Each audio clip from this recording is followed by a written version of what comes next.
entre les mains du Seigneur. Nous savons que le Seigneur est bon, il est glorieux pour nous conduire dans toute sa volonté. Prions. Éternel Dieu Tout-Puissant, Père, je veux te rendre grâce et te bénir encore, Seigneur Dieu, pour ces moments, parce que depuis le début, Seigneur, nous sentons ta main à l'œuvre, Seigneur Dieu Tout-Puissant, pour nous conduire, Seigneur, d'une façon que toi tu veux, Seigneur Père. Éternel, merci pour tous les bien-aimés que tu as toi-même, Seigneur, convoqués et amenés jusqu'ici, Seigneur Père. Nous te remettons encore une fois de plus entre tes mains ceux qui n'ont pas pu se joindre à nous, Seigneur Dieu Tout-Puissant. Père, maintenant que nous allons nous plonger dans ta parole, Seigneur Dieu, nous savons que sans la puissance de ton esprit, Seigneur, nous ne pouvons pas comprendre cette parole, Seigneur Dieu. Nous comptons, Seigneur, vraiment sur le ministère du Saint-Esprit pour nous conduire dans toute la vérité de ta parole, Seigneur Dieu Tout-Puissant.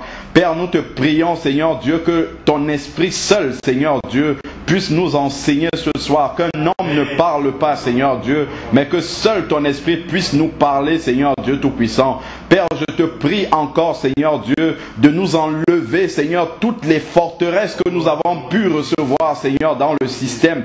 Père, et que seule ta parole nous guide, nous conduise, Seigneur Dieu, et que nous nous attachions seulement à la vérité de cette parole-là, Seigneur Dieu. Que nous ne nous appuyons pas sur un système humain construit, Seigneur Dieu, mais par ton seul évangile, Seigneur, parce qu'il n'y en a pas deux, il y en a un seul, Seigneur Dieu Tout-Puissant. Dirige-nous maintenant en ce moment, au nom de Jésus-Christ. Amen. Amen.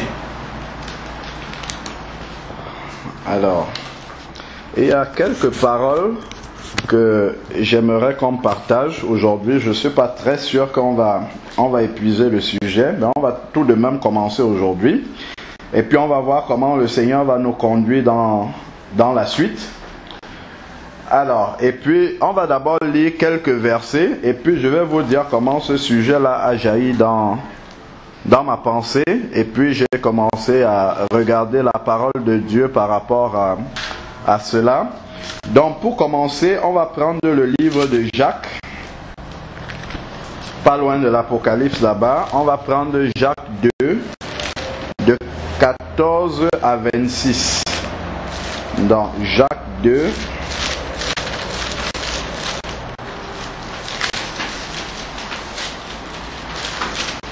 alors, Jacques 2, 14 à 26. Donc, comme c'est un petit livre, voilà, ok.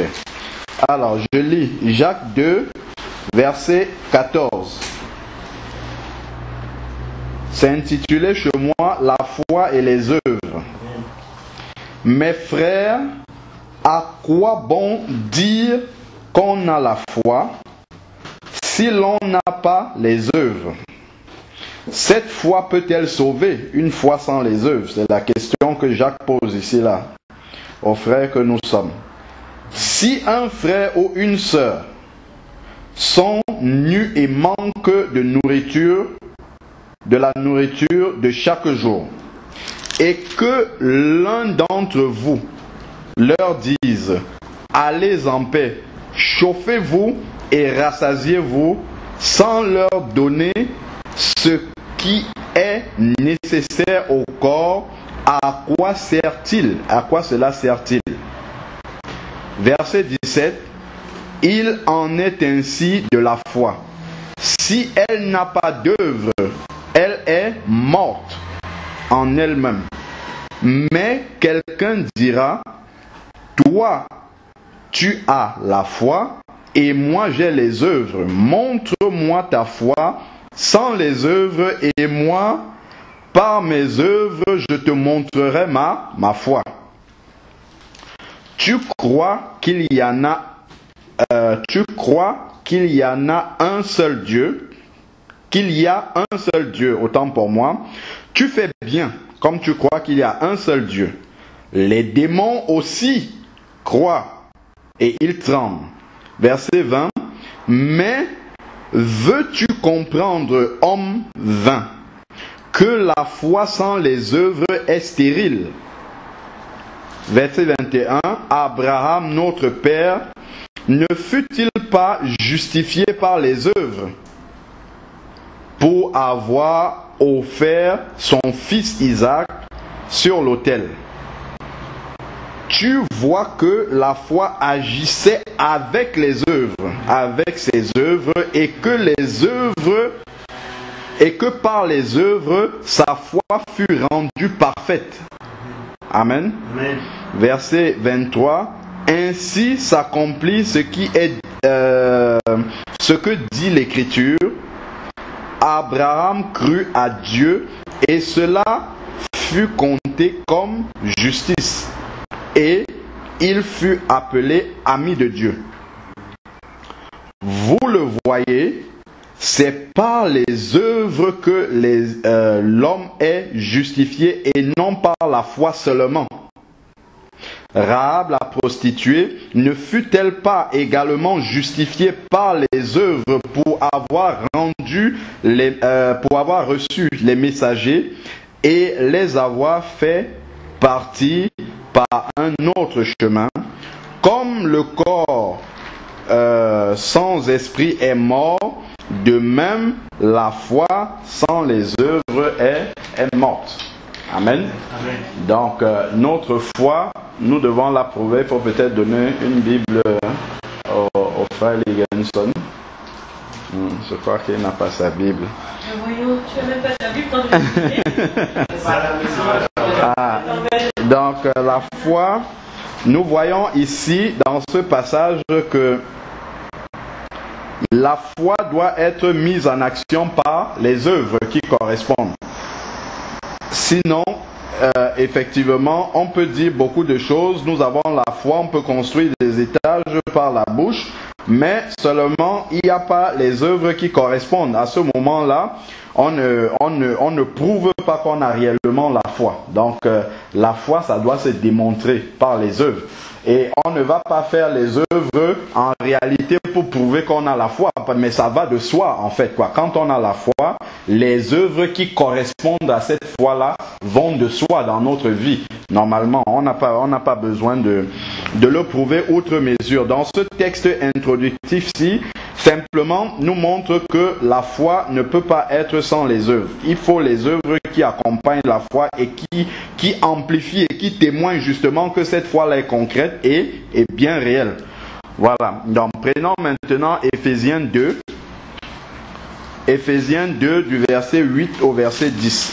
Donc on va remonter de quelques livres. Éphésiens 2, verset 8 à 10. Il dit: c'est par la grâce en effet que vous êtes sauvés, par le moyen de la foi, et cela ne vient pas de vous, c'est le don de Dieu.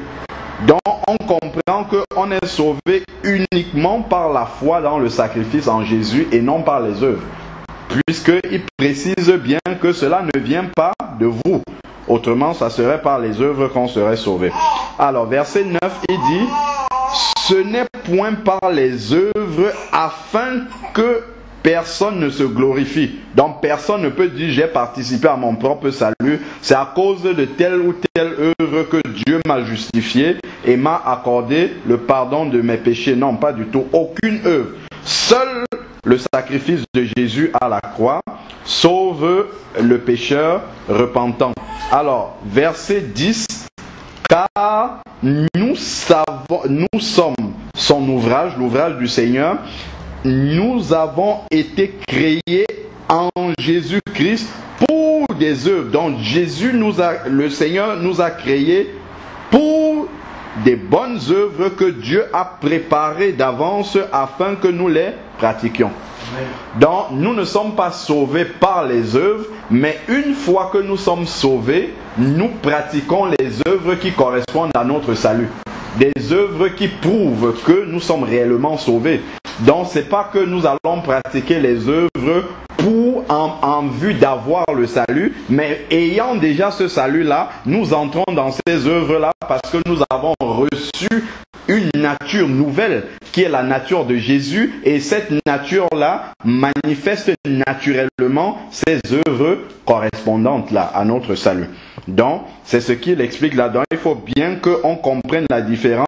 Les œuvres que nous pratiquons naturellement parce que nous avons la nature de Jésus ne sont pas pratiquées en vue d'obtenir le salut, mais pour prouver justement que nous sommes déjà sauvés. Donc, si nous sommes sauvés, si nous avons reçu l'Esprit de Jésus, ça veut dire que nous devons pratiquer les mêmes œuvres que Jésus. Et Jésus, quand il pratiquait ces œuvres-là, il n'était pas en train de rechercher un bénéfice quelconque ou quelque chose. Il le faisait simplement par amour. Par amour pour nous.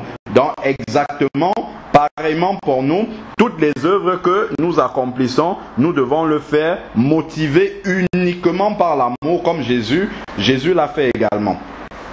Alors, nous allons prendre maintenant Romains 5 au verset 8. Romains 5, verset 8. Alors, Romains 5, verset 8. Mais en ceci, Dieu prouve son amour envers nous lorsque nous étions encore pécheurs. Christ est mort pour nous. Donc, Dieu n'a pas seulement dit « je vous aime », mais il a prouvé cet amour-là par une œuvre en envoyant son Fils unique Jésus mourir à la croix. Et ce qui est intéressant, c'est que non seulement il a prouvé cet amour-là, cet amour ne s'est pas limité dans des mots, mais en plus, il y a quelque chose qui est précisé là, c'est que Christ est mort pour nous lorsque nous étions encore des pécheurs. C'est-à-dire que l'acte de Jésus pour nous sauver n'était pas un acte intéressé, puisqu'on était encore pécheurs. Donc, rien ne garantissait même que l'on puisse accepter son salut. Parce que c'est un cadeau qu'il nous offre, ce salut-là, mais rien ne lui garantissait qu'un seul humain sur la terre allait accepter son sacrifice à la croix. Mais il l'a fait quand même. Il a quand même fait ce sacrifice-là, nous montrant justement que cet acte-là qui prouve son amour était totalement désintéressé. Et c'est de cette façon-là aussi que nous devons à notre tour marcher dans les pas de Jésus et prouver notre foi, prouver notre amour envers nos bien-aimés également par les œuvres qui correspondent à la nature de Jésus que nous avons reçue. Alors, donc, je reviens maintenant sur le sujet que nous allons commencer à étudier. En fait, ici, là, on a vécu le mercredi dernier quelque chose d'extraordinaire. Comme vous le savez tous, les trois sœurs, on va dire, hein, qui ont donné leur vie au Seigneur. Et dimanche, le Seigneur a continué à agir puissamment. On a Cynthia, on était en train de discuter avec elle. Déjà, elle nous a témoigné que le Seigneur l'a délivrée de la cigarette, donc après son baptême. Et ensuite, lorsqu'on discutait là, elle a enlevé son piercing devant nous. On avait fini carrément le culte, on était en train de partager. Elle a dit, ah, j'enlève mon piercing. Et puis on lui dit, il faut que tu jettes. Elle dit, non, je garde dans mon sac pour aller mettre avec toute la boîte de piercing à la maison et jeter l'ensemble. Donc, elle a été totalement délivrée de cela sans que personne ne le lui dise. Donc, on sent vraiment que c'est la puissance du Saint-Esprit même qui a agi au plus profond de son cœur et qui lui a dit que ces choses-là ne sont pas bonnes et qu'il faudrait s'en séparer. Et donc, dimanche toujours, quand elle était en train de partir, elle nous a dit, parce que là, elle recherchait du travail et elle a commencé à trouver quelques heures à gauche, à droite. Bon, on prie le Seigneur pour qu'elle soit confirmée. Elle est sur une piste, c'est à venir. Et donc, elle nous a dit que dès qu'elle va toucher son salaire, la première chose qu'elle va faire, c'est d'aller faire des séances pour enlever les tatouages qu'elle a sur elle. Ça, c'est vraiment l'œuvre puissante du Saint-Esprit. Seul le Saint-Esprit peut faire une chose pareille. Un travail de conviction aussi profond.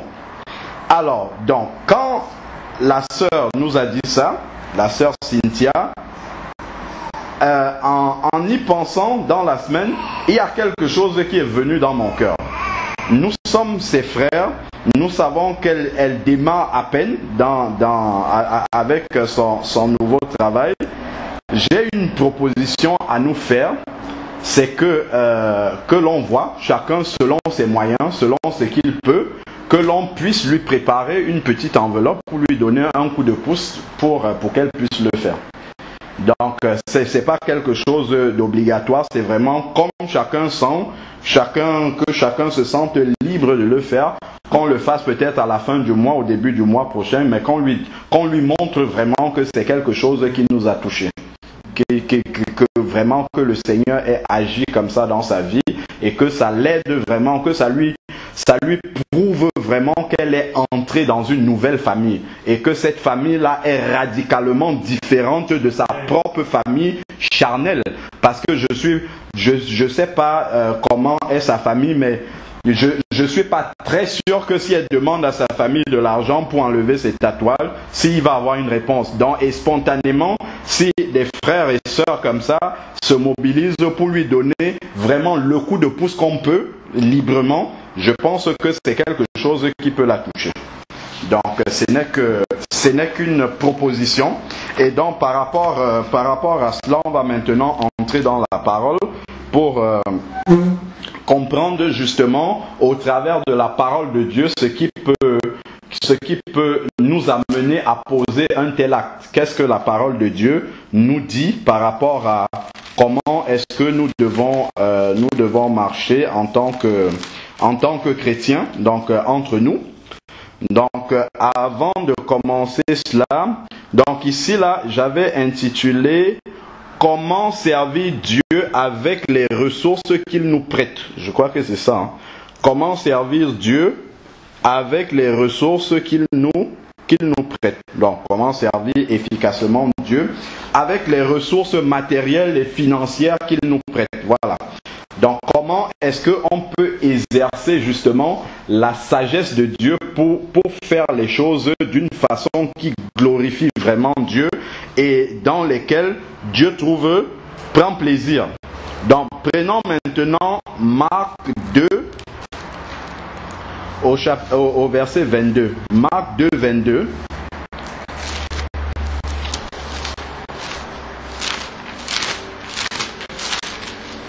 Marc 2, verset 22.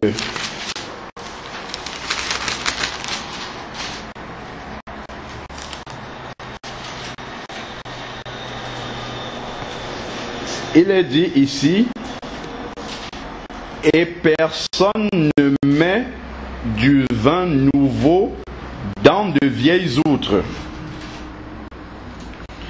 Et personne ne met du vin nouveau dans de vieilles outres. Autrement, le vin fait rompre les outres et le vin et les outres sont perdus.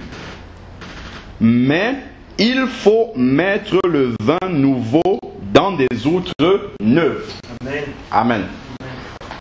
Donc, il faut mettre du vin nouveau dans de nouvelles outres également.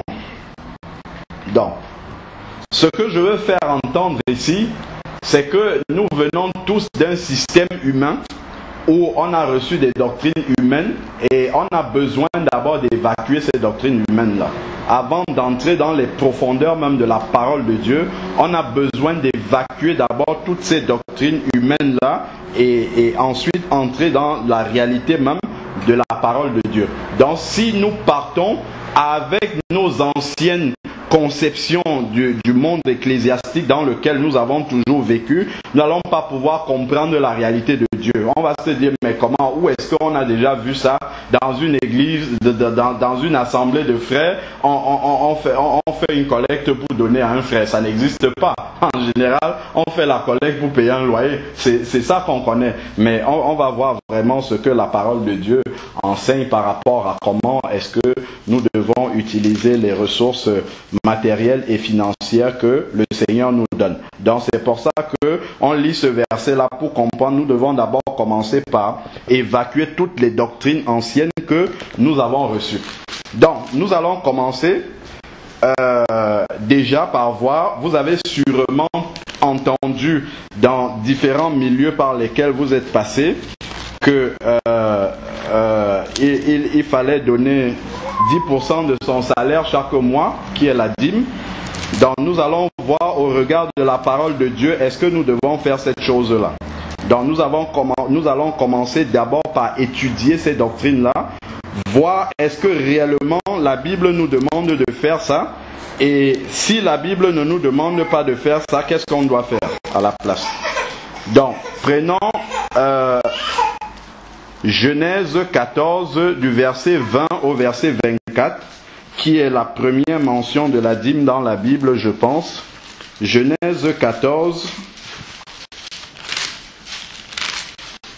de 20 à 24.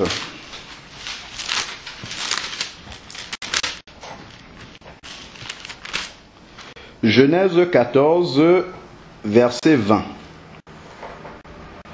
Béni soit le Dieu très haut, qui a livré les adversaires entre tes mains.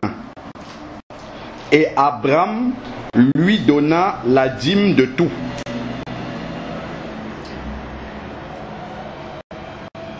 Alors, c'est jusqu'au verset 24. Ok. Le roi de Sodome dit à Abraham, donne-moi les personnes et prends pour toi les biens. Abraham répondit, ô roi de Sodome, je lève la main vers l'Éternel, le Dieu très haut, maître du ciel et de la terre. Je ne prendrai rien, il dit bien, je ne prendrai rien de tout ce qui est à toi, pas même un fil, ni une bride de sandales, pour que tu ne puisses pas dire, j'ai enrichi Abraham. Rien pour moi, seulement ce qu'ont mangé les jeunes gens et la part des hommes qui sont allés avec moi. Aner, École et Mamré. Eux, ils prendront leur part. Amen. Donc là, c'est la première mention de la dîme dans la Bible. Et donc, on peut déjà remarquer ici que Abraham, ici, là, il donne la dîme sur le butin qui vient de la guerre. Amen. Donc, ce sont des biens qui ne lui appartiennent pas. Ce sont des biens qui appartiennent à ses adversaires. C'est ce qu'il nous dit dans le verset 20. Donc, béni soit le Dieu très haut qui a livré les adversaires entre tes mains. Voilà. Donc, c'est le butin de ces adversaires-là. C'est Abraham a pris le 10e de ce butin-là qu'il a donné à Dieu. Enfin, en tout cas, à cette personne-là. Bon, si on lit, on verra bien qu'il s'agit de Melchisédek à qui il a donné cela. On ne va pas rentrer dans les détails. Donc, simplement, nous pouvons voir que Abraham a donné une dîme sur des biens qui ne lui appartenaient pas. Et ensuite, dans le reste de la parole, nous ne voyons pas que Abraham ait renouvelé ce geste-là. Donc, c'était un geste spontané qu'il a fait comme ça, et il n'a pas renouvelé ce geste-là. De la même façon, Isaac n'a pas non plus pratiqué la dîme. Donc, bon, on saute. Nous revenons à la prochaine mention dans Genèse 28, du verset 20 au verset 22. Genèse 28.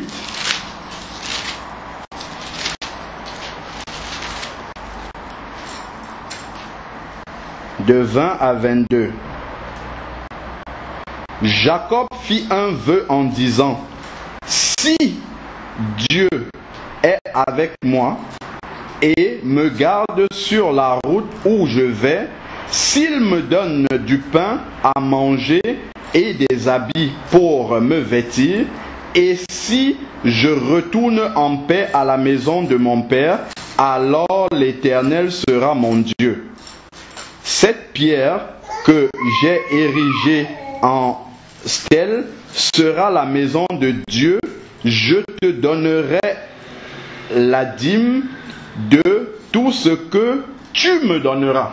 Donc nous voyons déjà qu'il y a une génération qui est sautée. Et ensuite Jacob il parle ici il promet en fait une dîme au Seigneur. Et il met beaucoup de conditions. il met beaucoup de conditions. Il dit s'il voyage en paix, s'il retourne dans le pays de son père et ainsi de suite. Ce n'est que si Dieu accomplit tout cela qu'il va effectivement lui donner la dîme. Amen. Donc c'est une dîme conditionnelle ici. Et quand on lit l'ensemble de l'écriture, nulle part on ne voit non plus Jacob en train d'honorer à ce qu'il a dit. À plus forte raison répéter le geste. Voilà. Donc c'est quelque chose qui est totalement isolé par rapport à la parole, par rapport au séquencement. On voit Abraham l'a fait de façon spontanée, peut-être de façon prophétique même. Et après, il n'y a pas Isaac, ce n'est pas perpétué par Isaac. Et après, Jacob, il fait une promesse à Dieu. Et après, on ne sait pas si effectivement il a honoré à cela. Bon.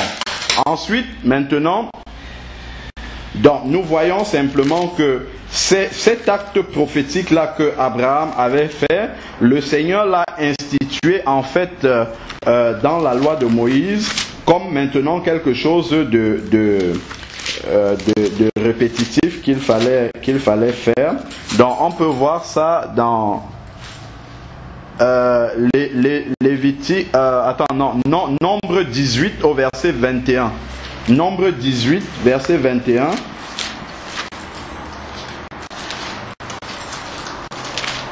Nombre 18, verset 21. Nombre 18, verset 21.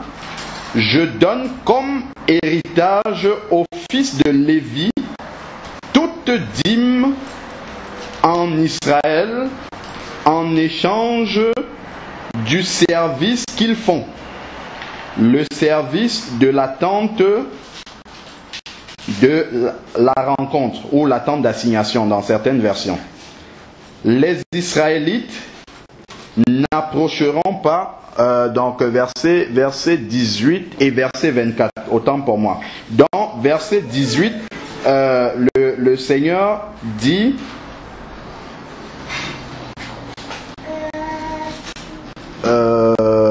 verset 21, autant pour moi. Verset 21, pardon.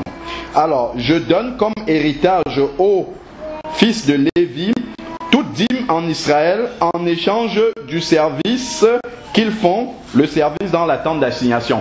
Donc, la tribu de Lévite avait été mise à part par le Seigneur et comme rémunération à leur travail, le fait d'avoir été mis à part, ils devaient prélever une dîme, le 10e de la récolte du peuple revenait aux Lévites. On va voir plus tard parce qu'ils n'ont pas reçu d'héritage. Amen. Donc voilà, verset 24 aussi, je crois que ça explique un peu mieux. Dans Nombre 18, verset 24, je donne comme héritage, voilà, c'est là où il explique bien. Je donne comme héritage aux Lévites les dîmes que les Israélites prélèveront pour l'Éternel. C'est pourquoi j'ai dit à leur égard, ils ne recevront pas d'héritage au milieu des Israélites. Donc c'est une des 12 tribus qui étaient mises à part, sanctifiées, comme on dit, séparées, pour le travail de Dieu uniquement, et eux, ils n'ont pas reçu d'héritage en Canaan. Donc voilà pourquoi les autres 11 tribus devaient travailler et mettre le 10e de leur récolte à part pour donner justement aux enfants de Lévi qui, eux, n'avaient pas reçu d'héritage. Bon, déjà à ce niveau-là, faisons un tour dans le Nouveau Testament et allons lire Éphésiens 1 au verset 18. On va voir si ça ressemble justement à ce que nous sommes dans la Nouvelle Alliance. Éphésiens 1, verset 18.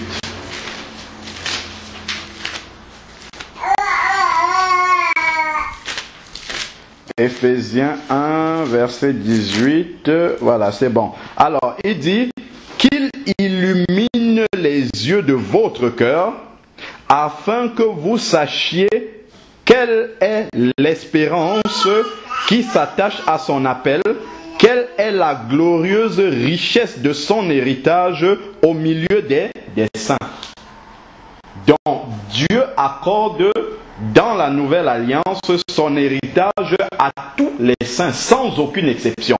Donc, au milieu des saints de la nouvelle alliance, il n'y a pas des enfants de Dieu qui sont mis à part, qui ne reçoivent pas d'héritage donné par le Seigneur. Il est bien dit ici là que tous les saints reçoivent un héritage de la part du Seigneur. Donc le glorieux héritage s'adresse à l'ensemble des saints sans aucune exception. Amen. Amen. Donc déjà on comprend que ici dans l'ancienne alliance, le Seigneur avait mis à part les Lévites et eux ils n'avaient pas reçu d'héritage. Pourtant dans la nouvelle alliance, tous les enfants de Dieu qui sont appelés des saints reçoivent un héritage. Amen. Donc on va avancer. Donc ça c'est la première sorte de dîme si on veut. C'est celle qui était prélevée par les Lévites pour justement subvenir à leurs besoins. La deuxième, nous voyons toujours dans Nombre 18 au verset 26 maintenant. Verset 26 et 28. Verset 26. Tu parleras aux Lévites et tu leur diras: lorsque vous recevrez des Israélites la dîme que je vous donne de leur part comme votre héritage, vous en prélèverez une offrande pour l'Éternel, une dîme de la dîme.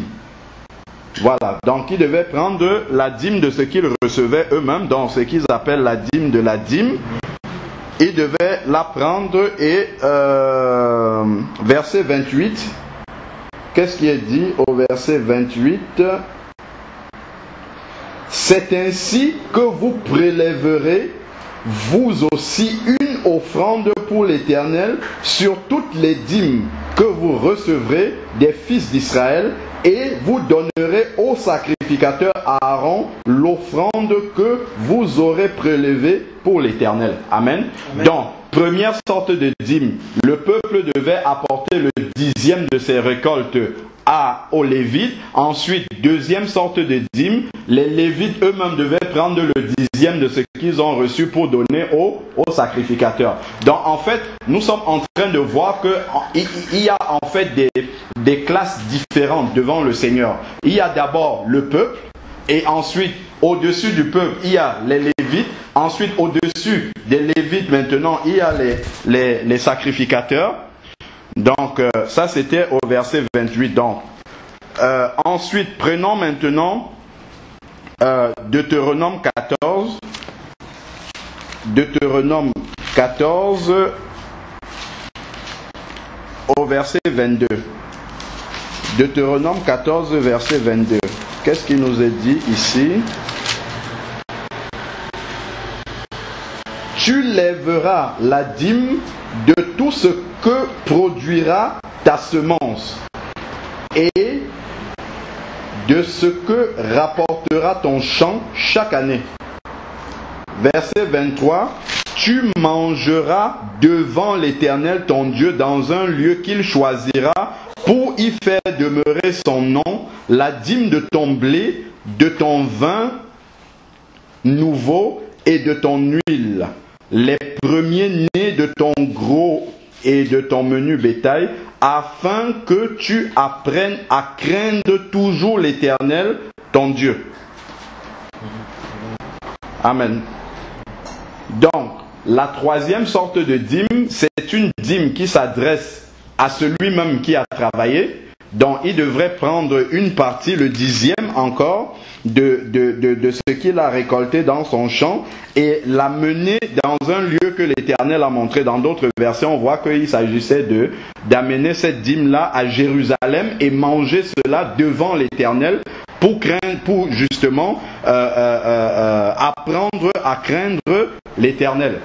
Donc ça, c'est la troisième sorte de dîme qui revenait à la personne même. Et on peut voir ici depuis le début qu'il s'agit toujours de récolte. Donc il s'agit de récolte, il ne s'agit pas d'argent, il s'agit de récolte toujours à chaque fois. Alors, donc on peut lire aussi du verset 24 au verset 26 pour comprendre de quoi il est question ici. Nous sommes dans Deutéronome 14, du verset 24.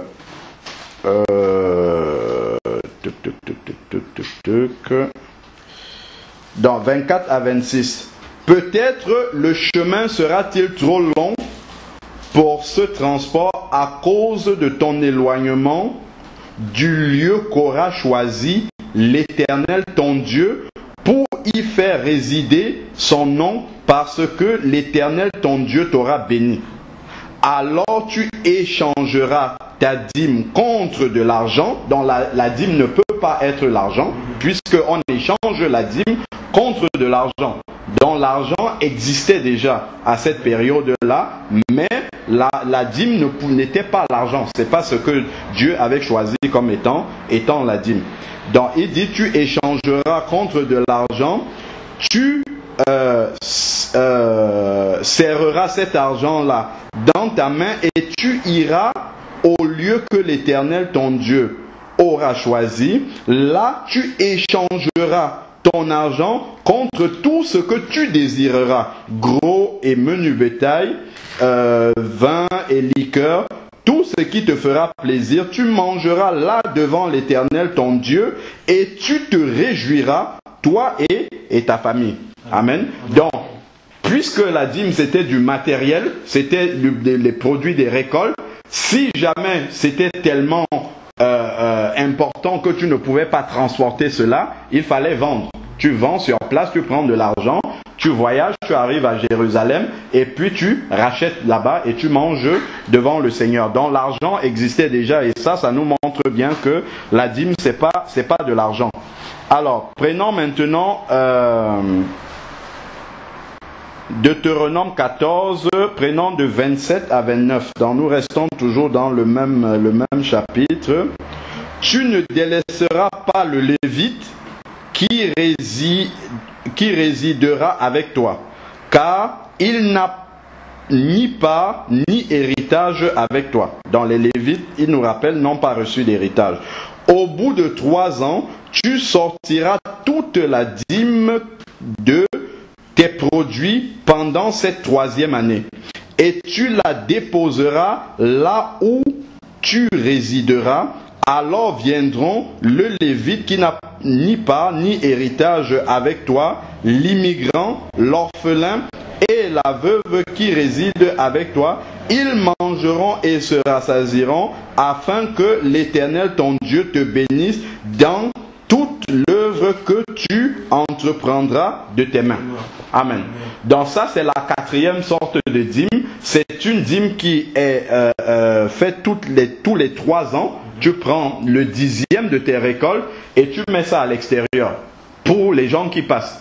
Le Lévite, l'orphelin, la veuve, pour qu'ils puissent se servir dans ta récolte. Pour certains, carrément, ils récoltaient une partie du champ et ils laissaient le 10e du champ pour justement l'orphelin, la veuve, l'immigrant, c'est-à-dire l'étranger, pour qu'ils puissent se servir là-dedans. Donc, en résumé, on a vu les 4 sortes de dîmes qui sont citées dans la loi de Moïse. La première, c'est celle que les Lévites prélevaient sur le peuple. La deuxième, c'est celle que les Lévites prélevaient de ce qu'ils avaient reçu et qu'ils donnaient aux sacrificateurs. La 3e sorte de dîme revenait à celui même qui a travaillé, qui devait transporter sa dîme jusqu'à Jérusalem pour la manger devant l'Éternel, afin d'apprendre à craindre l'Éternel. Et la 4e sorte de dîme, c'est une dîme qu'on offrait pour le Lévite, l'orphelin, la veuve, l'étranger, pour que justement ils puissent aussi avoir de quoi manger. Voilà donc les 4 sortes de dîmes dont nous parle la loi de Moïse. Donc ensuite, nous allons progresser. Nous allons prendre, je pense il est parlé aussi dans le chapitre 26 au verset 12, je vois cette Deutéronome 26 verset 12, je crois que j'ai noté ce verset là aussi.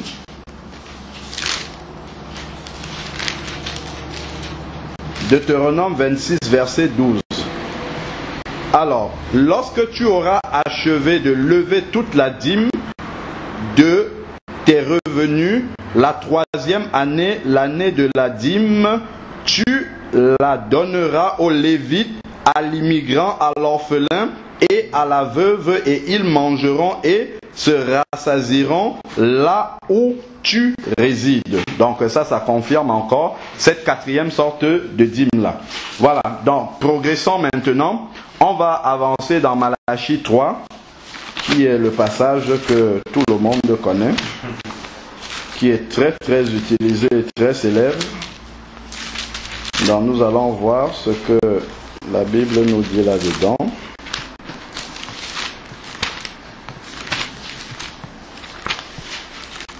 Parce que même si nous avons compris ces choses-là, il est bien de pouvoir l'expliquer à quelqu'un avec la parole de Dieu. Parce que ça, on a tellement lavé le cerveau des gens avec que tu dis ça à quelqu'un, il peut s'énerver contre toi, alors que les choses sont clairement écrites dans la parole de Dieu.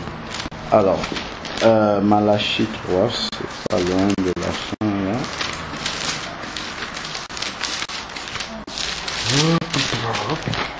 C'est le dernier prophète.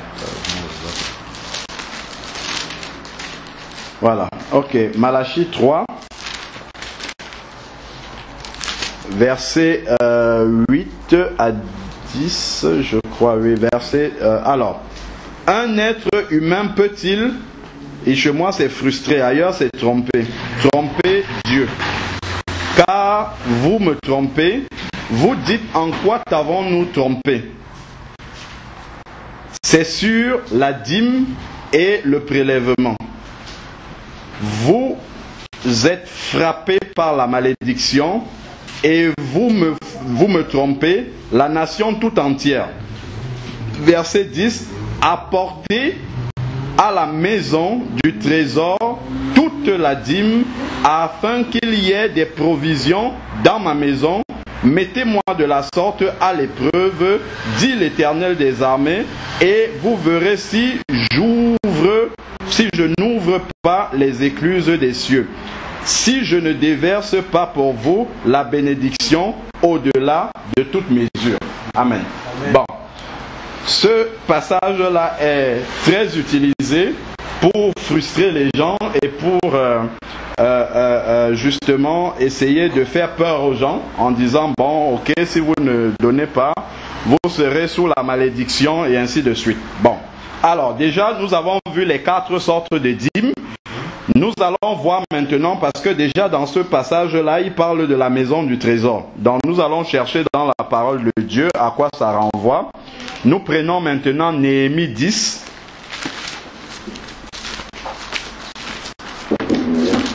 Nous prenons Néhémie 10. Alors, c'est un... Je vais rapidement... Alors, le livre de Néhémie, Néhémie 10, alors,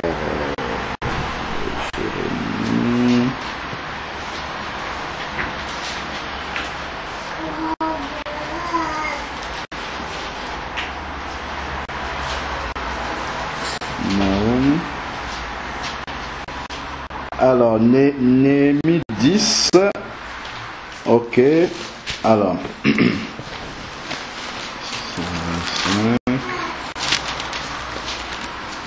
Voilà, ok. Néhémie 10, du verset 35 au verset 39. Néhémie 10, verset 35. Nous avons tiré au sort sacrificateurs, lévites et peuple au sujet du bois qu'on devait chaque année apporter par oblation à la maison de notre Dieu selon nos familles. Alors c'est du verset jusqu'au verset 39.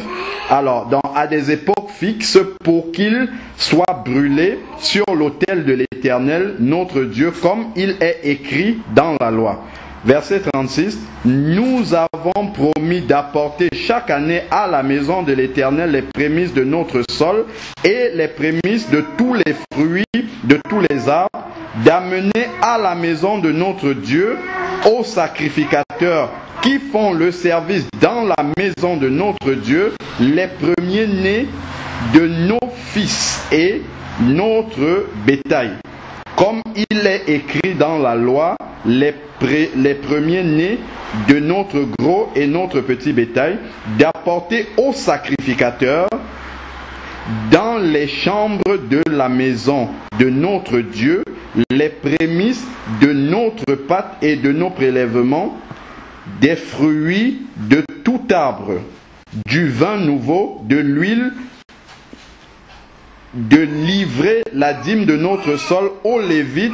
Les Lévites doivent la prendre eux-mêmes dans toutes les villes situées sur les terres que nous cultivons.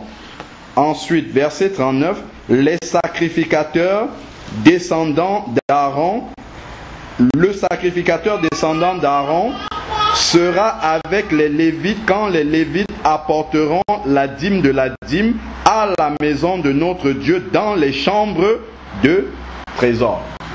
Donc en fait, la chambre du trésor, c'est une antichambre qui se trouvait à l'intérieur du temple dans laquelle on conservait la dîme pour les sacrificateurs.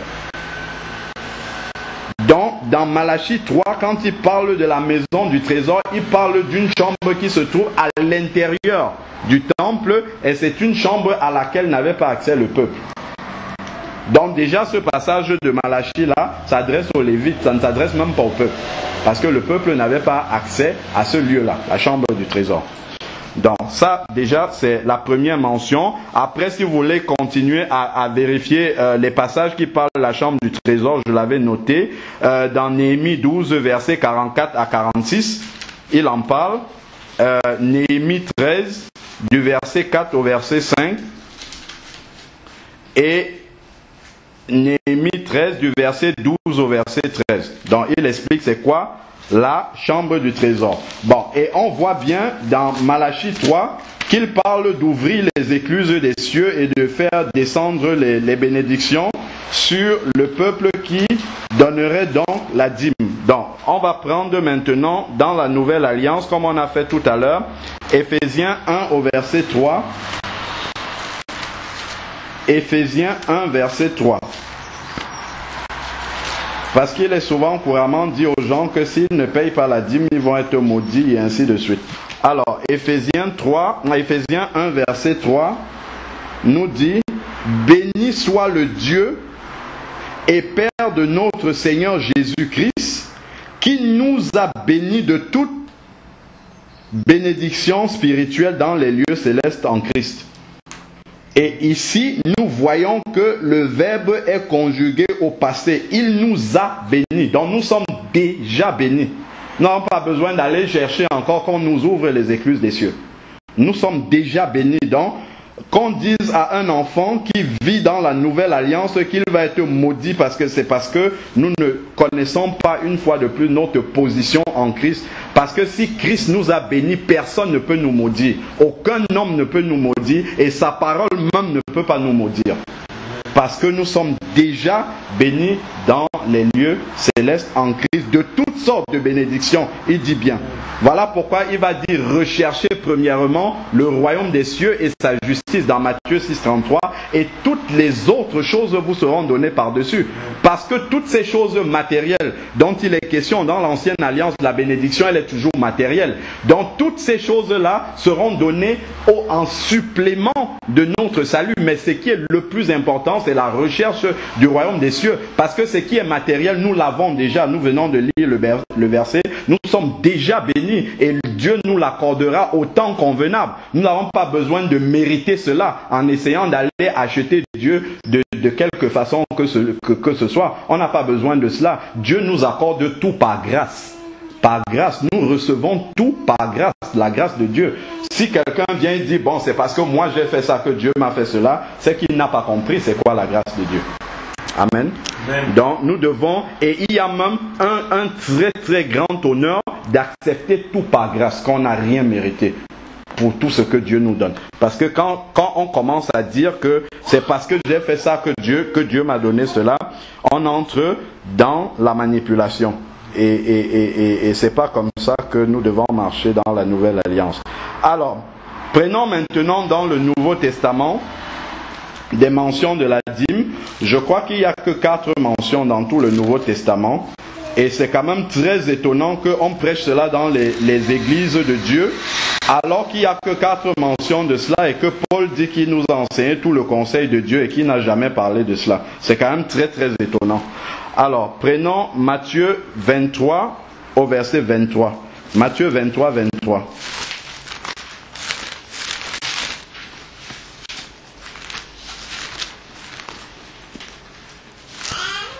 Alors, Matthieu 23, 23.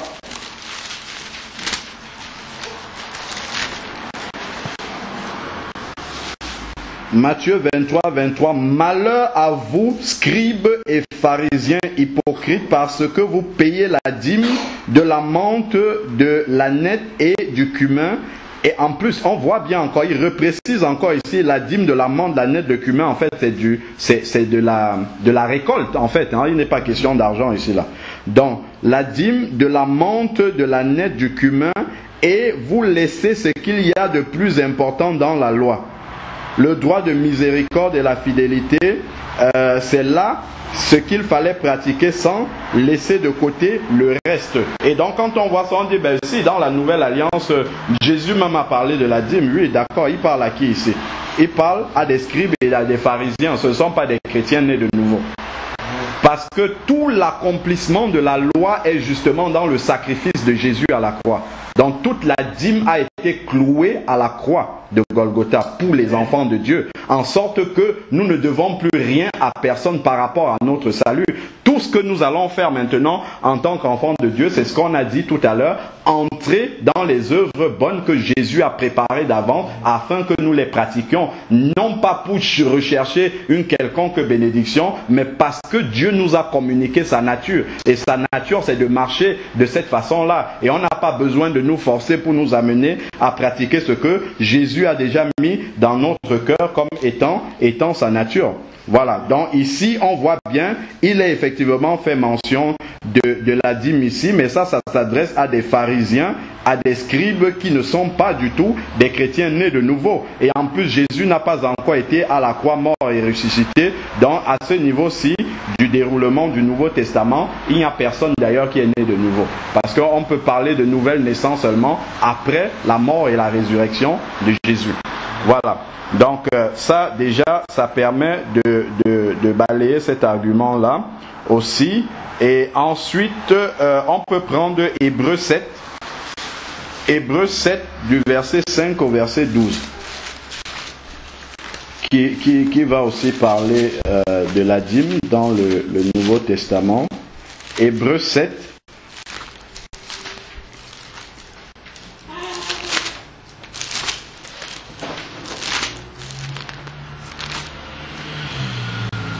Hébreux 7, verset 5 au verset 12. Alors, verset 5. Ceux des fils de Lévi qui reçoivent le sacerdoce ont, d'après la loi, l'ordre de prélever la dîme sur le peuple, c'est-à-dire sur leurs frères, qui sont pourtant issus des reins d'Abraham. Mais lui qui ne figure pas dans leur généalogie, il prélève la dîme sur Abraham et il bénit celui qui avait reçu les promesses. Or, verset 7, c'est sans contredit l'inférieur qui est béni par le supérieur. Donc tout à l'heure, j'ai parlé justement du fait que celui qui reçoit la dîme de l'autre est supérieur. C'est le supérieur qui reçoit la dîme de l'inférieur.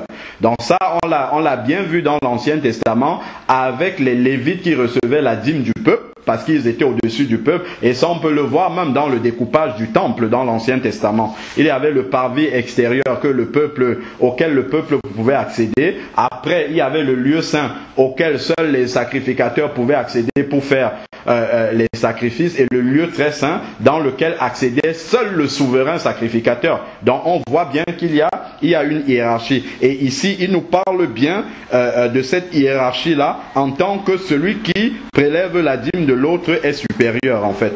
Ici, il le dit. Verset 8. Et tandis qu'ici, ce sont des hommes mortels qui reçoivent la dîme.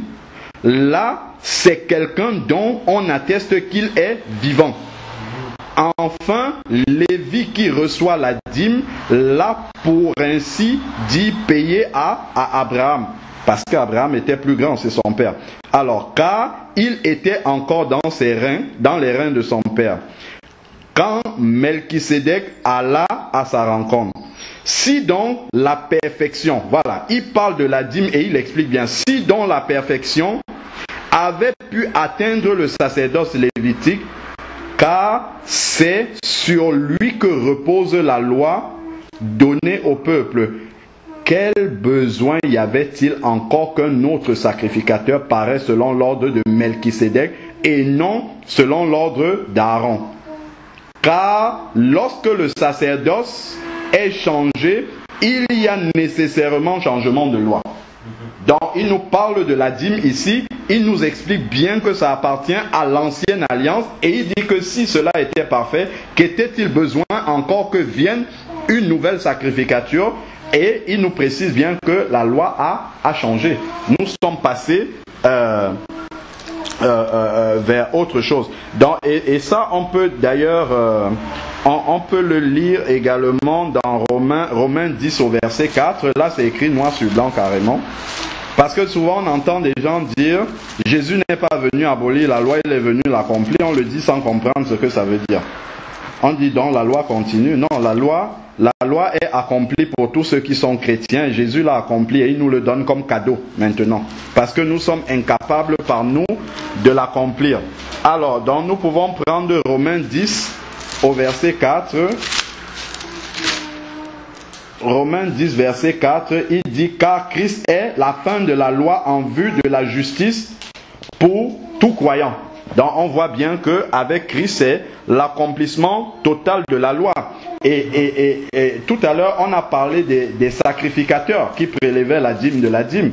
Quand on lit dans Apocalypse 5, du verset 9 au verset 10, il nous est dit « Et il chantait un cantique nouveau en disant « Tu es digne de recevoir le livre et d'en ouvrir les sceaux, car tu as été immolé et tu as racheté pour Dieu par ton sang des hommes de toute tribu, de toute langue, de tout peuple et de toute nation. » Verset 10 qui nous intéresse. « Tu as fait d'eux un royaume et des sacrificateurs pour Dieu et ils régneront sur la terre. » Donc dans la nouvelle alliance, tout le monde est sacrificateur. Il y a une sœur qui m'a demandé une fois, on donne la dîme, à qui doit-on donner? C'est une bonne question. Il faut donner à quelqu'un qui est supérieur. Tu vas donner à qui? Puisque nous sommes tous frères et que nous sommes tous sacrificateurs. À qui est-ce que tu vas donner? Si tu vas donner ta dîme à quelqu'un, ça veut dire que tu reconnais que tu es plus petit que lui. Et dans la nouvelle alliance, qui c'est qui est plus petit que l'autre? Donc ça pose justement des questions sérieuses qu'on voit justement dans la nouvelle alliance, que ça ne tient pas la route du tout. Prenons maintenant Jacques 2,10 et après on va évoluer. Jacques 2,10. Jacques 2,10 nous dit « Car quiconque observe toute la loi, mais pêche contre un seul commandement devient coupable de tous. » Donc si on commence à chercher la justification par les œuvres de la loi, il faudrait bien qu'on tienne compte de pratiquer les 613 commandements de la loi chaque jour de notre vie. Parce que si on enfreint un seul commandement, ça veut dire que nous sommes coupables de tous. Donc nous ne devons pas aller chercher la justification dans la loi en essayant de pratiquer nous-mêmes nos propres œuvres juste pour cela. Donc j'ai commencé d'abord par ça, pour balayer déjà toutes les considérations que nous avons reçues. Nous avons bien compris que dans la nouvelle alliance, ce n'est pas dans le plan de Dieu d'obliger les enfants de Dieu à verser des dîmes à des églises ou bien à des personnes. Ça, ce n'est pas mentionné dans la nouvelle alliance.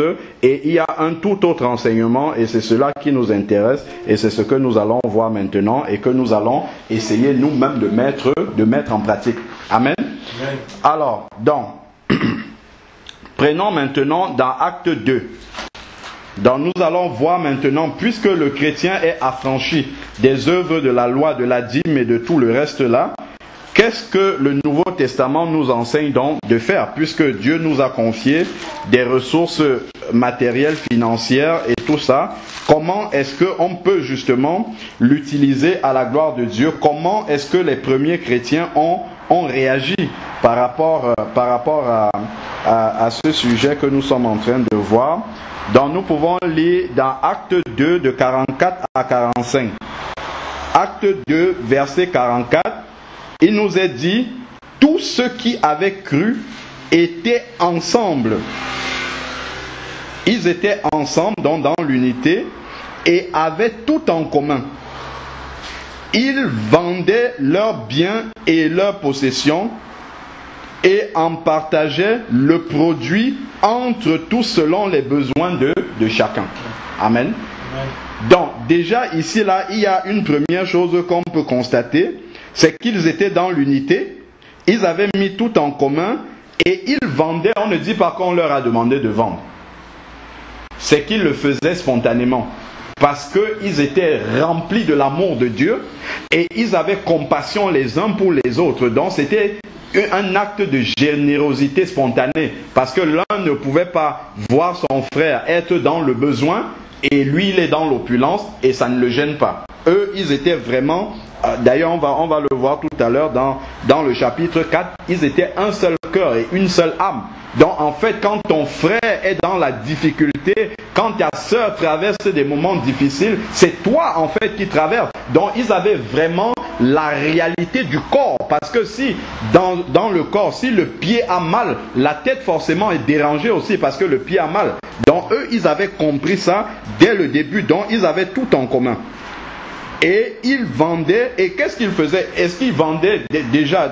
Nous, on essaye d'accumuler des possessions, mais eux, ils se séparaient de ces possessions. Et qu'est-ce qu'ils faisaient de ce qu'ils récoltaient? Ils partageaient. Entre qui? Entre eux. Ils partageaient entre eux. Ils ne prenaient pas ça pour aller donner à un homme de Dieu ou aller donner à une église. Ils partageaient entre eux selon les besoins de chacun. C'est à ça que ça servait, justement. Donc, s'il y a des besoins au milieu de l'assemblée, c'est d'abord le problème de l'assemblée. C'est là justement qu'on doit commencer à rentrer dans les œuvres que Jésus nous demande de pratiquer. Donc, c'était des actes volontaires et spontanés. Donc, ils n'étaient pas du tout dans une quelconque contrainte. Ils étaient touchés par l'amour de Dieu et ils faisaient cela spontanément pour venir en aide à leurs frères. Prenons maintenant chapitre 4, acte 4, 32 à 37. La multitude de ceux qui avaient cru n'était qu'un seul cœur et une seule âme. C'est ça vraiment qui nous montre l'esprit qui les poussait justement à agir de la sorte. C'est parce qu'ils étaient un seul cœur, une seule âme, donc pour eux, ils n'étaient qu'un seul. Donc si un a un problème, ça veut dire que tout le monde a un problème. Si un a une difficulté, ça veut dire que l'ensemble, nous tous, nous sommes concernés. Mais aujourd'hui, on peut voir quelqu'un dans une assemblée qui va se moquer d'un de ses frères qui n'a pas de quoi manger. Ça veut dire qu'il se moque de lui-même. S'il a bien compris l'esprit de la nouvelle alliance, il se moque de lui-même, en fait, en réalité. Alors, il dit...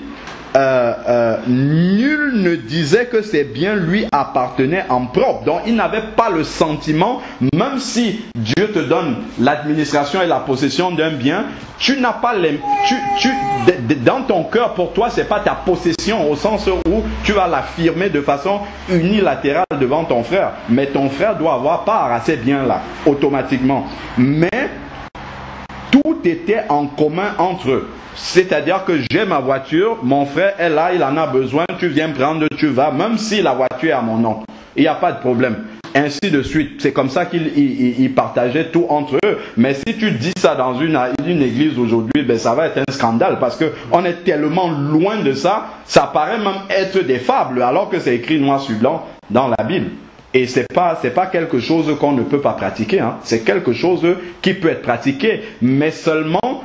c'est pas le fait d'être dans une maison qui résout le problème. Mais il faut que le cœur soit circoncis vraiment par la puissance de la croix de Jésus, il faut d'abord que la croix passe sur notre moi et le tue complètement, que notre moi meure totalement pour qu'on puisse entrer dans la réalité de cela. Si je commence encore à dire moi ceci, moi c'est jamais ça va nous paraître toujours comme une réalité dans laquelle on ne peut jamais marcher et dans laquelle on ne marchera jamais. Alors, avec une grande puissance, les apôtres rendaient témoignage de la résurrection de Jésus. Donc on voit en plus que cette unité-là avait une incidence dans la puissance de Dieu qui s'exerçait. Parce qu'ils étaient vraiment un seul cœur et une seule âme. Dieu se manifestait au milieu d'eux. Maintenant, Dieu se manifeste seulement, on voit seulement ça de façon vraiment totalement éparse. Et les miracles des actes des apôtres sont devenus quelque chose de rarissime. Alors, et une grande grâce reposait sur eux tous. Verset 34. Car il n'y avait parmi eux aucun indigent.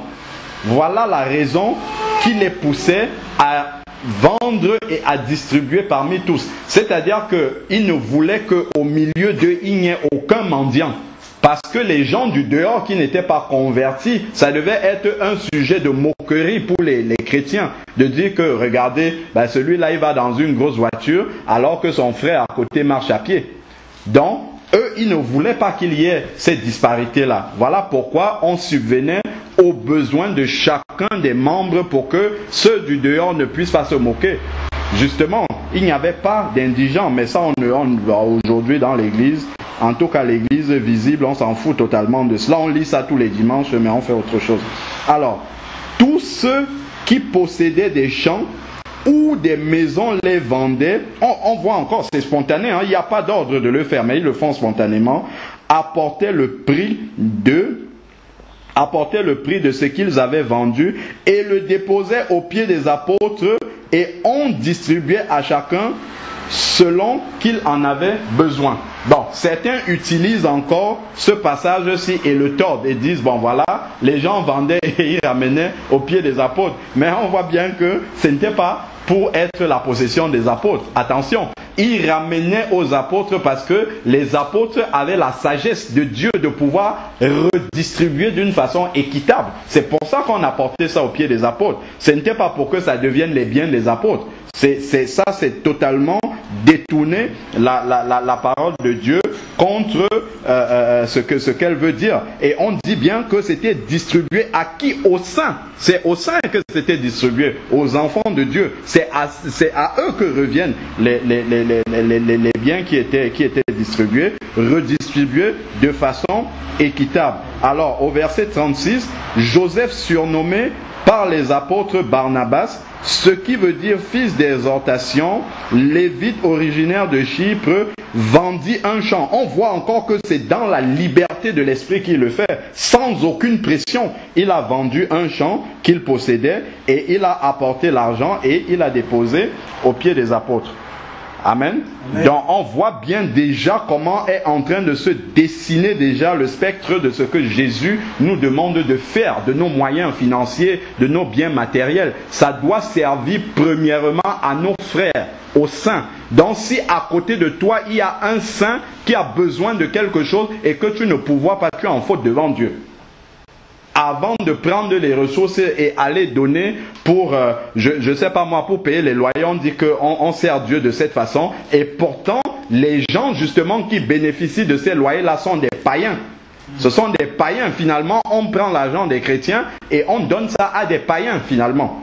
Et on dit qu'on sert Dieu, on ne sert pas Dieu du tout, parce que Dieu n'enseigne pas ça dans sa parole. Nulle part on ne voit les apôtres. On va étudier tous les passages qui parlent des collectes dans le Nouveau Testament. Nulle part ils ne collectent de l'argent pour payer un loyer. Ils n'avaient pas ce genre de problème-là. Mais justement, puisqu'on ne suit pas le modèle apostolique, forcément, il naît des besoins qui ne sont pas dans la parole de Dieu. Et donc, forcément, on est obligé de détourner la parole de Dieu pour l'adapter au nouveau fonctionnement de l'Église. C'est pour ça qu'il y a certains problèmes dont la Bible ne parle jamais de payer le courant, l'électricité. Jamais on ne parle de ça. Bon, je suis sûr que il devait peut-être verser des taxes, des choses comme ça, mais on ne nous parle pas de l'Église qui prélève de l'argent pour faire ces choses-là. prélever de l'argent, même pour construire une église. On ne nous parle pas ça de ça dans la Bible. Jamais Paul n'a fait un appel de fonds pour construire une église. Parce que nous sommes l'église déjà. Quelle église on va construire? Ça, c'est la première chose. Puis de deux, on se réunit là où c'est déjà possible. On ne va pas chercher un autre endroit pour se réunir. Quand les gens acceptaient Jésus, ils ouvraient leur maison et les chrétiens se réunissaient dedans. Ça faisait des frais en moins. Et comme ça, ce qu'on pouvait collecter, ça servait directement aux besoins de ceux ça servait justement à ceux qui avaient des besoins directement. Mais ce n'est que logique qu'on ne puisse pas appliquer ça dans l'église. Parce que l'église ne respecte pas le modèle biblique. C'est logique. On ne peut pas. On est plus préoccupé par payer le loyer. Effectivement, il faut payer le loyer parce que on a pris un engagement vis-à-vis des propriétaires. Mais si les chrétiens s'efforcent à donner pour payer le loyer, ils n'en auront plus suffisamment pour subvenir aux besoins des saints. C'est aussi simple que cela. Pour pouvoir appliquer la parole de Dieu telle qu'elle est écrite, il faut d'abord revenir au modèle biblique pour que ça puisse s'appliquer. Sinon, ça ne peut pas s'appliquer. Alors, prenons maintenant Acte 6, du verset 1 au verset 3, qui continue dans la même logique. Acte 6, du verset 1 au verset 3. En ces jours-là, comme les disciples se multipliaient, les hellénistes murmuraient contre les Hébreux. Donc il y avait des Grecs d'un côté, des nouveaux chrétiens grecs d'origine grecque, et les nouveaux chrétiens d'origine juive, parce que leurs veuves étaient négligées dans le service quotidien. Donc, regardons à quoi servaient les deniers de l'église. Ça servait à redistribuer ça aux veuves qui étaient là. Et il y avait une distribution chaque jour. Donc, les veuves des hellénistes étaient négligées dans la distribution quotidienne, le service quotidien. Alors, les 12 convoquaient alors la multitude des disciples et dirent: il ne convient pas que nous délaissions la parole pour servir aux tables. Donc, en plus, c'était même les apôtres qui faisaient cette distribution et qui servaient aux tables. C'est pourquoi, frères, choisissez parmi vous 7 hommes de qui l'on rende un bon témoignage, rempli du Saint-Esprit. Donc voilà ce qu'il fallait comme caractéristique. C'est pour cela qu'on amenait les biens qui étaient vendus aux pieds des apôtres, parce que eux, ils étaient remplis du Saint-Esprit pour faire cette redistribution-là. Et de sagesse, et nous les chargerons de cet emploi-là. Donc on voit bien à quoi, en plus, une fois de plus, à quoi servait dans les biens de l'Église, à être redistribués aux veuves et à tous ceux qui étaient dans le besoin. Et en plus, pour faire ça, il fallait être rempli du Saint-Esprit. Parce que maintenant, si on dit qu'on commence à pratiquer cela, il faut que les enfants de Dieu eux-mêmes soient matures pour entrer dans cette réalité-là. Ce n'est pas parce qu'on va redistribuer que tout le monde va se mettre dans le besoin. Pas du tout. Et plus la Bible dit même qu'il y a plus de joie à donner qu'à recevoir. Donc il ne faudrait pas que à ce moment-là, tous les enfants de Dieu se mettent dans le besoin. Non, pas du tout. Ceux qui en ont vont pourvoir pour ceux qui n'en ont pas. Et ça doit se faire dans la justice et dans l'équité, de part et d'autre. Et c'est pour ça que la réalité de cela doit d'abord commencer par la circoncision même du cœur. La circoncision du cœur doit commencer par cela. C'est par là qu'on peut arriver à mettre ça en pratique, sinon c'est impossible. Et je ne vous parle même pas alors des idées du monde. Pour vous appliquer ça dans le monde, c'est une révolution totale. Voilà pourquoi justement les apôtres, les premiers disciples, au nombre de 120 seulement, ils ont bouleversé le monde. Parce qu'ils avaient une façon de fonctionner révolutionnaire totalement. Mais nos assemblées aujourd'hui n'ont pas une façon révolutionnaire, fonctionnent comme des entreprises, malheureusement. Et ce n'est rien de nouveau par rapport au fonctionnement de la société. Ce n'est rien de nouveau, rien du tout. La société fonctionne déjà comme ça. Alors que si les assemblées fonctionnaient dans le modèle biblique, mais c'est quelque chose qui devait tellement impressionner les gens, Mais comment quelqu'un peut, je ne sais pas, vendre sa voiture pour pouvoir au besoin acheter 2 petites voitures pour son frère qui n'en a pas, ou vendre une voiture, acheter 2 motos pour les 2, et ainsi de suite. Mais ça, c'est quelque chose qui devait marquer totalement les gens. Moi, j'ai été agréablement surpris, mais en même temps triste de voir pendant la campagne du Challenger de Barack Obama, qui est mormon. Les Mormons ont une industrie où chacun donne de son temps dans cette industrie-là pour fabriquer des produits alimentaires, ainsi de suite. Et ils ont des magasins où des gens viennent faire des courses gratuitement. Mais avant de faire des courses gratuitement, ils passent d'abord 30 minutes avec un pasteur qui leur explique la doctrine. Bon, les gens ne sont pas obligés d'adhérer, mais on voit que ceux qui ont des fausses doctrines, c'est eux qui ont la meilleure façon de fonctionner. C'est quand même contradictoire par rapport à nous qui avons la bonne doctrine, qui avons la Bible, qui lisons tous les jours ce qui est écrit, mais qui faisons autre chose. C'est quand même impressionnant, quoi. C'est pourtant écrit, hein, mais bon, on dirait que c'est écrit pour certains seulement. Bon, prenons maintenant, sauf si vous voulez, on peut arrêter, hein, pour continuer la prochaine fois. On peut continuer. Christelle, ça va? Oui, bien sûr. Bon, on va continuer. Alors, Matthieu 25 maintenant. Matthieu 25, du verset 31 au verset 34. Il y a une richesse là aussi que Jésus a laissée, mais qui souvent, je ne sais pas si c'est pas bien compris, mais soit c'est négligé. Matthieu 25, du verset 31 au verset 40. Lorsque le Fils de l'homme viendra dans sa gloire, avec tous les anges, il s'assiera sur son trône de gloire. Toutes les nations seront assemblées devant lui. Il séparera les uns d'avec les autres, comme le berger sépare les brebis d'avec les boucs. Et il mettra les brebis à sa droite et les boucs à sa gauche. Alors le roi dira à ceux qui seront à sa droite, venez, car venez, vous qui êtes bénis de mon Père, recevez en héritage le royaume qui vous a été préparé dès la fondation du monde. Car, voilà là où ça devient intéressant. Car j'ai eu faim et vous m'avez donné à manger. J'ai eu soif et vous m'avez donné à boire. J'étais étranger et vous m'avez accueilli. Nu et vous m'avez vêtu. J'étais malade et vous m'avez visité. J'étais en prison et vous êtes venus vers moi.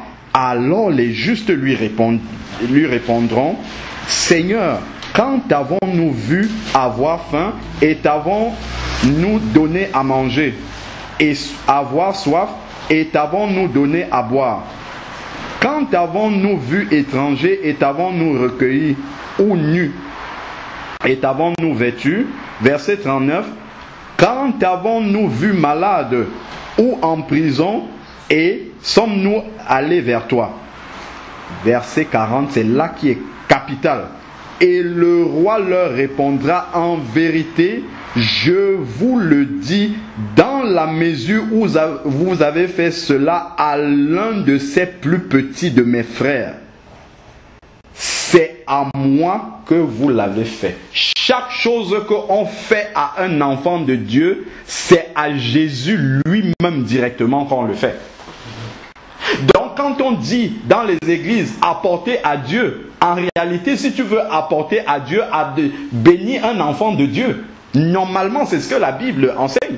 C'est pas bénir l'église, mais c'est bénir un enfant de Dieu, parce que c'est lui qui est l'ambassadeur de Jésus sur la terre. Quand tu le fais à un enfant de Dieu, tu le fais directement à Jésus. Et ça, on ne le comprend pas suffisamment. On néglige ces aspects-là. C'est remis et relégué au second plan. On va le dire simplement de façon très générale comme ça. Soyez bons les uns envers les autres. Mais on n'explique pas, il y a une puissance derrière cela. Quand tu le fais, c'est pour ça que lorsque tu veux aider un frère, tu veux aider une sœur, il faut le faire avec tout l'amour et l'application, comme si tu le faisais directement au Seigneur. En réalité, tu le fais au Seigneur. C'est ce que la Bible est en train de nous enseigner ici. C'est à Dieu que tu le fais directement. Donc il ne faut pas dire, oh bah ouais, c'est mon frère, c'est ma soeur, il comprendra, bon j'ai pas de temps, je fais ça à la dernière. Non, tu le fais vraiment et Dieu nous teste dans ces petites choses-là. On le fait en s'appliquant vraiment comme si nous le faisons au Seigneur. Alors il a dit, si vous le faites à ces plus petits de mes frères. Allons maintenant dans Matthieu 12, du verset 48 au verset 50. Donc nous allons voir ce que Jésus appelle ses frères là justement. Mais ça c'est un évangile révolutionnaire. Pourtant c'est écrit dans la Bible. Ça a l'air tout nouveau, mais pourtant c'est quelque chose qui est écrit noir sur blanc et qui a toujours été écrit comme ça dans la Bible. Alors Matthieu 12, du verset 48 au verset 50. Mais Jésus répondit, bon attends, on va prendre au verset 47. Quelques-uns lui disent, ta mère et tes frères se tiennent dehors et cherchent à te parler. Verset 48. Mais Jésus répondit à celui qui le lui disait, qui est ma mère et qui sont mes frères? Puis il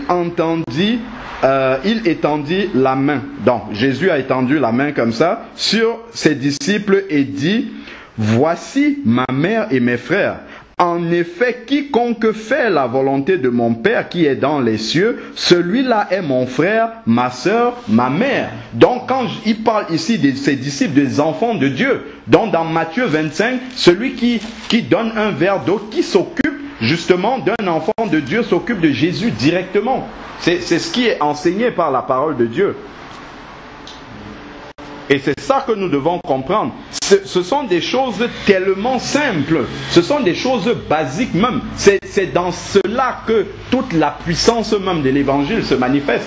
Amen. Quand il dit aimez-vous les uns les autres, dans ça est accomplie toute la loi. C'est pas peu de choses qu'il dit.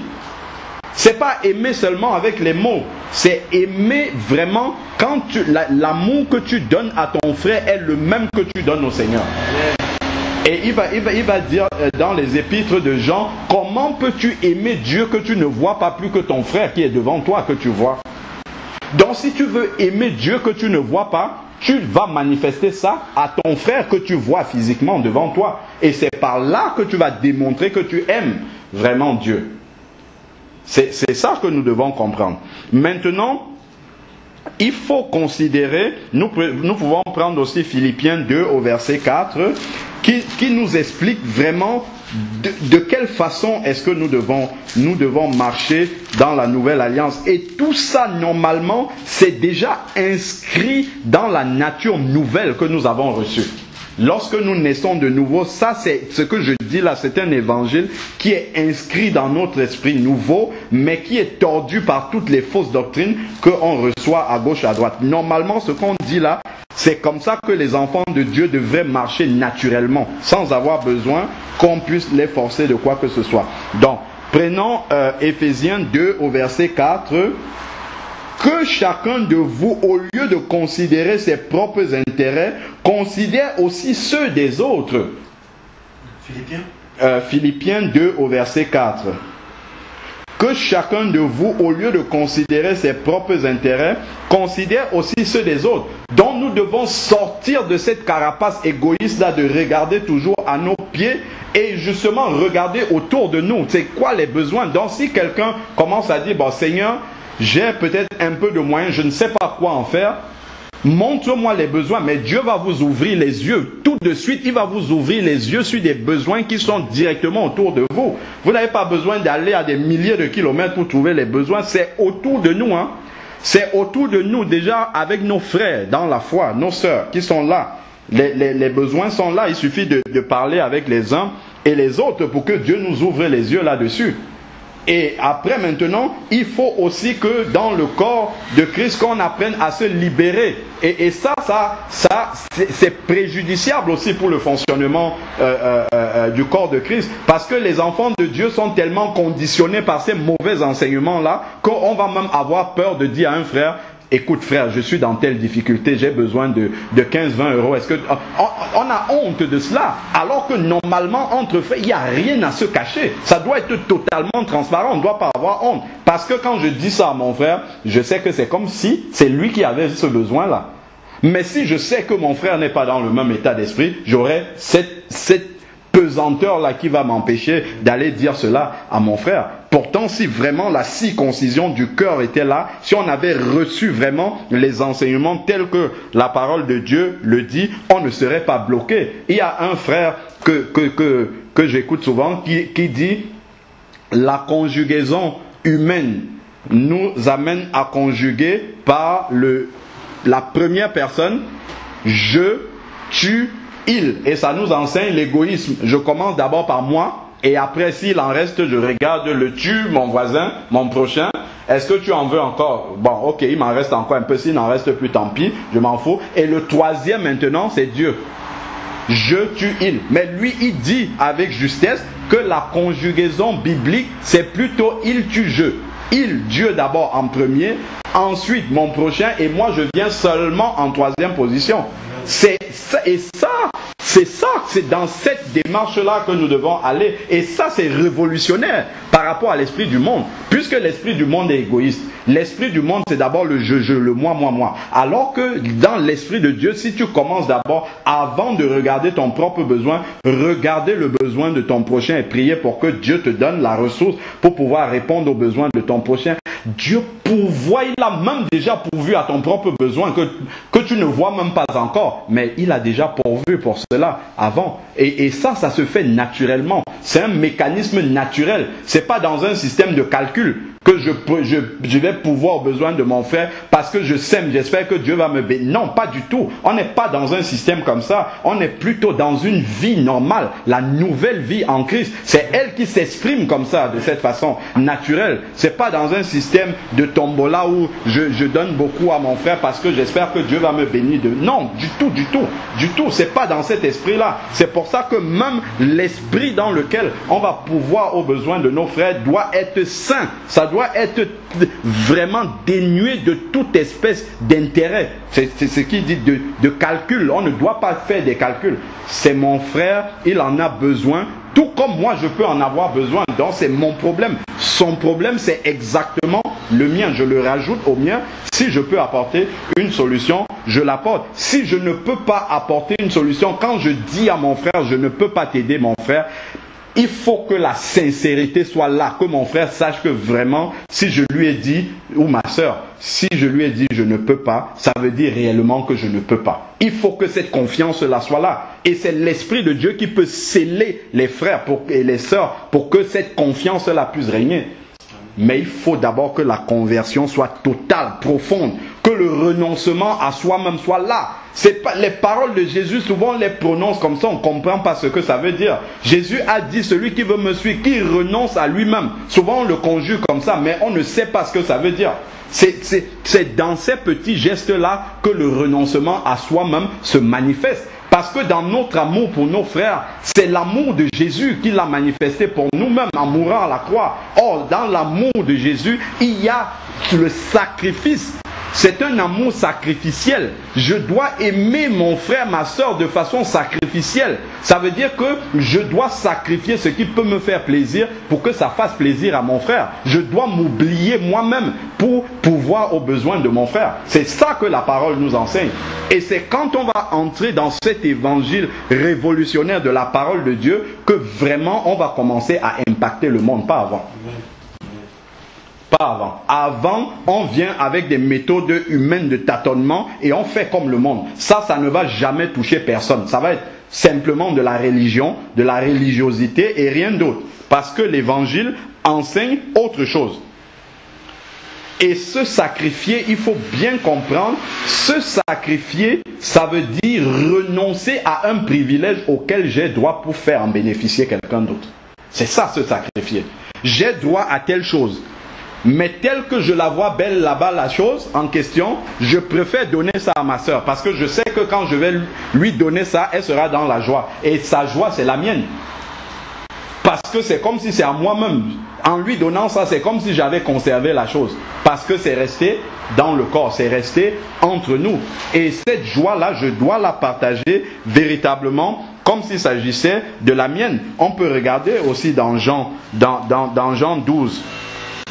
Dans Jean 15 au verset 14, Jésus parle encore de ces choses-là.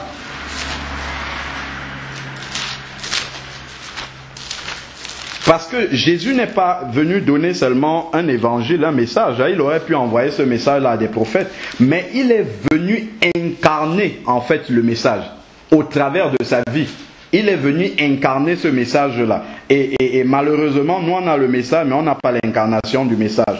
Alors, il dit dans Jean 15 au verset 12, « Voici mon commandement, aimez-vous les uns les autres. » Donc voilà le commandement le plus grand. Aimez-vous les uns les autres. Il ne s'arrête pas là, il dit comme je vous ai aimé. De la même façon que je vous ai aimé. Et comment Jésus nous a aimés jusqu'à la croix. Et c'est ce qu'il dit par la suite. Il n'y a pour personne de plus grand amour que de donner sa vie pour ses amis. Le plus grand amour que je dois témoigner à mes frères, c'est de m'oublier moi-même pour qu'eux ils puissent en bénéficier, pour qu'eux ils puissent avancer. Et ça réjouit mon cœur. C'est ça, donner sa vie. Bon, le Seigneur peut permettre que certains aillent jusqu'au martyr, mais déjà, donner de ce que j'ai de plus précieux pour nous déjà. Qu'est-ce qui est précieux? Son temps, par exemple. Donner son temps pour ses frères, c'est quelque chose d'important. Parce que le temps, ça coûte ici. Ça ne coûte pas forcément de l'argent, mais ça coûte du temps. Donner du temps pour ses frères, aller prendre des nouvelles, ainsi de suite, accorder du temps selon les besoins des autres, c'est déjà quelque chose d'important. Donner les moyens financiers, si j'en ai, pour pouvoir aux besoins de mes frères et de mes sœurs. C'est ça l'esprit sacrificiel au